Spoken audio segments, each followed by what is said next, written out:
നമസ്കാരം. മൂന്നാം കണ്ണി ന്യൂസിലേക്ക് സ്വാഗതം.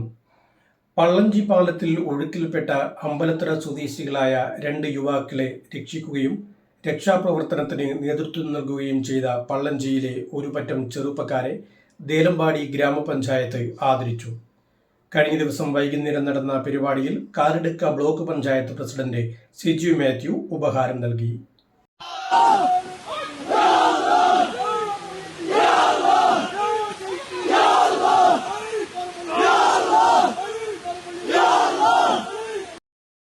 കഴിഞ്ഞ മാസം 27-ാം തീയതി പുലർച്ചെ പള്ളഞ്ചി പാലത്തിലുണ്ടായ അപകടത്തിൽപ്പെട്ടവരെ രക്ഷപ്പെടുത്തുന്നതിൽ പള്ളഞ്ചി കൂട്ടായ്മ നടത്തിയിട്ടുള്ള പ്രവർത്തനത്തെ ദേലമ്പാടി ഗ്രാമപഞ്ചായത്തിന്റെ നേതൃത്വത്തിൽ ആദരിച്ചു. ആദരവ് പരിപാടി കാറടുക്ക ബ്ലോക്ക് പഞ്ചായത്ത് പ്രസിഡന്റ് സിജി മാത്യു ഉദ്ഘാടനം ചെയ്തു. ഗ്രാമപഞ്ചായത്ത് പ്രസിഡന്റ് അഡ്വക്കേറ്റ് AP ഉഷ അധ്യക്ഷത വഹിച്ചു.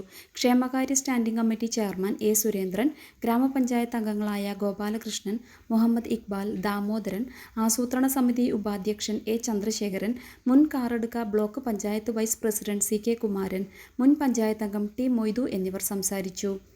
ഗ്രാമപഞ്ചായത്ത് വൈസ് പ്രസിഡന്റ് DA അബ്ദുള്ള കുഞ്ഞി സ്വാഗതവും T മുഹമ്മദ് നന്ദിയും രേഖപ്പെടുത്തി. പള്ളഞ്ചി പാലത്തിലൂടെ പാണ്ടി ഭാഗത്തേക്ക് പോവുകയായിരുന്ന അമ്പലത്തറ സ്വദേശികളായ 2 പേർ സഞ്ചരിച്ച കാറാണ് 2 ദിവസം മുൻപ് ഒഴുക്കിൽപ്പെട്ടത്. പള്ളഞ്ചിക്കാരുടെ മനോധൈര്യവും ആത്മസമർപ്പണവുമാണ് രക്ഷാപ്രവർത്തനങ്ങൾക്ക് ശക്തി പകർന്നത്. ന്യൂസ് ഡെസ്ക് മൂന്നാം കണ്ണി ന്യൂസ്.